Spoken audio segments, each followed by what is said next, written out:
کسی وجہ سے واپس آ جاتا، جبکہ ان کے کئی ساتھی پہلی مرتبہ ہی آگے نکلنے میں کامیاب ہو گئے۔ گروپوں کی بار بار واپسی کی آزمائش ہے تو سخت تکلیف دہ اور حوصلہ شکن چیز، مگر جو مجاہد اسے ہنسی خوشی سہ جائے اور اسے اپنے عزم و حوصلے پر منفی اثر ڈالنے نہ دے تو وہ واقعی کندن بن کر نکلتا ہے اور میدان جنگ کے کئی تجربات اور اسے بارڈر پر ہی ہو جاتے ہیں۔ چنانچہ وہ اندر پہنچ کر نایا نہیں ہوتا بلکہ کئی چیزوں سے واقف ہو چکا ہوتا ہے۔ ساجد جہادی نے بھی ان حالات کو اسی تناظر میں لیا اور بار بار کی واپسی کو اپنے جذبات پر بالکل اثر انداز نہیں ہونے دیا، بلکہ انہیں کراسنگ میں ناکامی کے بعد واپسی کے سفر پر بھی اسی طرح چہکتا مہکتا اور درد و سوز سے جہادی ترانے گنگناتے ہوئے پایا گیا۔ ابھی عشق کے امتحان اور بھی ہیں۔ ایک طویل عرصہ آزمائشوں میں بیت گیا، بالآخر وقت آن پہنچا جب ان کا پاکستان میں مکمل ہو چکا تھا۔ ایک دن اٹھ مکان سیکٹر سے انتہائی ایمرجنسی میں ان کی تیاری ہوئی اور ایک مختصر گروپ ساجد جہادی کی قیادت میں روانہ کر دیا گیا۔ یہ سرفروش قافلہ ستمبر کے سرد موسم میں ڈوماڑی کی بلند و بالا چوٹی سے باطل کے غرور کو پاؤں تلے روکتے ہوئے آگے بڑھتا جا رہا تھا۔ ساجد جہادی ایک عام مجاہد کی حیثیت سے بارڈر کراس کر رہے تھے۔ اس پر خطرے سفر میں قدم قدم پر کس قدر مصائب و علام کا سامنا کرنا پڑتا ہے، یہ وہی لوگ جانتے ہیں جو ان راہوں سے گزرے ہوئے ہوں۔ یہ الگ بات ہے اللہ رب العزت نے ان بلند و بالا پہاڑوں کو اور سنگلاخ چٹانوں کو مجاہدین کے لیے مسخر فرما دیا، ورنہ وہ راستے ہمارے تصورات سے بھی دشوار گزار ہیں۔ جن دیوانوں نے اسلام کی سر بلندی کی خاطر اپنا عیش و آرام ترک کر کے ان صحراؤں اور پہاڑوں کو اپنا مسکن بنا لیا، اللہ پاک انہیں اپنی خاص رحمت سے منظر مقصود تک پہنچا دیتے ہیں۔ لائن آف کنٹرول LOC، جہاں ایک طرف جدید اسلحے سے لیس ہندو فوجی ڈیرے ڈالے ہوئے ہیں، دوسری طرف سنگلاخ چٹانیں، دشوار گزار راستے اور بھوک پیاس انسان کا برا حال کر دیتی ہے۔ میں اکثر سوچتی ہوں کہ پاکستان سے تعلق رکھنے والے مجاہدین جنہوں نے کبھی پہاڑ دیکھے بھی نہیں ہوتے، اتنا طویل اور مشکل پہاڑی سفر کس طرح طے کر پاتے ہیں۔ بلا شبہ یہ اللہ پاک کی نصرت ہے جس کا اس نے مجاہدین کے ساتھ وعدہ کر رکھا ہے۔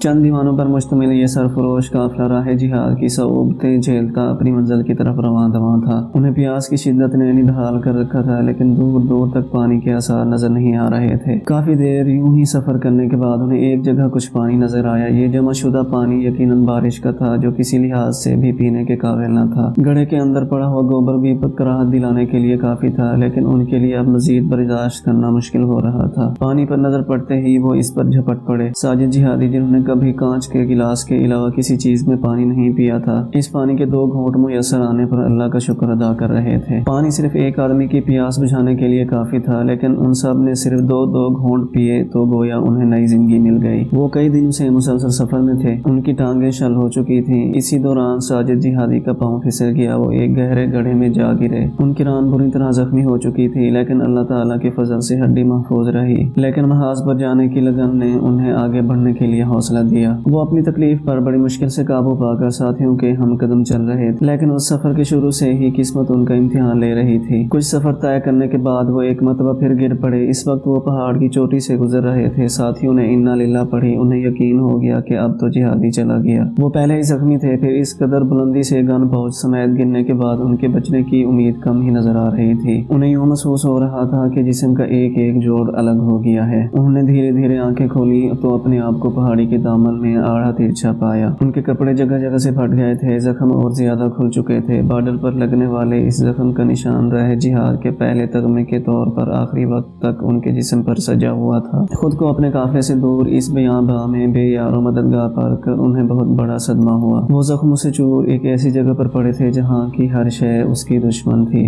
گرفتاری کے خیال نے انہیں پریشان کر کے رکھ دیا۔ نہ جانے میری کن کہاں رہ گئی ہوگی، انہوں نے کرب سے سوچا اور ادھر ادھر نگاہیں دوڑائیں۔ یہ دیکھ کر ان کی خوشی کی انتہا نہ رہی کہ ان کی کلاشن کو سر کے اوپر ایک جھاڑی کے ساتھ جھول رہی تھی۔ انہوں نے اسے اٹھا کر بے اختیار چوما۔ اب وہ کافی حد تک مطمئن تھے، ان کے لیے آگے سفر کرنا ممکن بھی نہ تھا اور مناسب بھی نہیں، کیونکہ بارڈر پر گائیڈ کے بغیر سفر کرنا ہی ماقت تھا۔ گائیڈ کو راستوں کا پتہ ہوتا ہے، وہ انڈین آرمی کی پوسٹوں سے واقف ہوتے ہیں۔ انہوں نے یہ سوچا کہ اسی جگہ رہ کر دشمن سے مقابلہ کر کے شہید ہو جائیں گے۔ ان کے دماغ میں طرح طرح کے خیالات آ رہے تھے۔ یا اللہ، کیا میرے نصیب میں کشمیر جانا ہی نہیں ہے؟ پہلے گروپوں کی بار بار واپسی اور اب قافلے سے بچھڑنے کی آزمائش۔ یا اللہ، تو میرے حوصلے کا مزید امتحان نہ لے اور مجھے محاذ جنگ تک پہنچا دے۔ وہ اپنے رب سے گڑ گڑا کر مدد مانگ رہے تھے۔ ساری زندگی منزل کو پانے کے خواب دیکھتے رہے۔ جب وہ ان کے بالکل سامنے کھڑی تھی تو راستہ کھو گئے۔ یہ ان کے لیے ایک بڑی آزمائش کا وقت تھا۔ انہیں یہ یقین ہو چلا تھا کہ میری شہادت اسی جگہ لکھی ہوئی ہے۔ اس وقت وہ نہیں جانتے تھے کہ وادی کشمیر کی تاریخ کا ایک سنہرا باب انہوں نے اپنے لہو سے رقم کرنا ہے۔ ابھی کشمیر کے کوثاروں کی جبینیں ان کے گرم خون سے سرخ ہونا باقی ہیں اور ابھی انہوں نے ہندو بنیے کو درجنوں گہرے زخم دینے ہیں۔ انہوں نے سوچتے سوچتے آنکھیں بند کر لی، تھکاوٹ اور زخموں سے نڈھال جانے کی اس لمحے ان کی آنکھ لگ گئی۔ اسی دوران خواب میں انہیں دادی اماں نظر آئیں، وہ ان سے کہہ رہی تھی کہ میرے شیر تو ادھر کیوں پڑا ہے، اٹھو اور آگے بڑھ، تم کشمیر ضرور پہنچ جاؤ گے۔ دادی اماں کے لہجے میں یقین تھا، اعتماد تھا۔ انہیں آنکھیں کھولی تو سوچ میں پڑ گئے۔ اس خواب کو انہوں نے اللہ تعالیٰ کی طرف سے الہام سمجھ کر یہ محسوس کر لیا کہ وہ کشمیر پہنچ جائیں گے۔ انہوں نے اپنے دائیں بائیں نظر دوڑائی، چاروں طرف اونچے اونچے پہاڑ گردن تان کر کھڑے تھے۔ اس مسافر کی سمجھ میں نہیں آ رہا تھا کہ اس کی منزل کس طرف ہے اور وہ کس سمت پیش قدمی کرے۔ اتنے میں انہیں کوئی سرسراہٹ محسوس ہوئی، وہ پتھر کی اوٹ میں ہو کر ادھر ادھر جھانکنے لگے۔ چند لمحوں کے بعد انہیں محسوس ہوا یہ کسی کے قدموں کی آہٹ ہے، یہ دشمن بھی ہو سکتا ہے۔ یہ سوچ کر گن پر ان کی گرفت اور مضبوط ہو گئی۔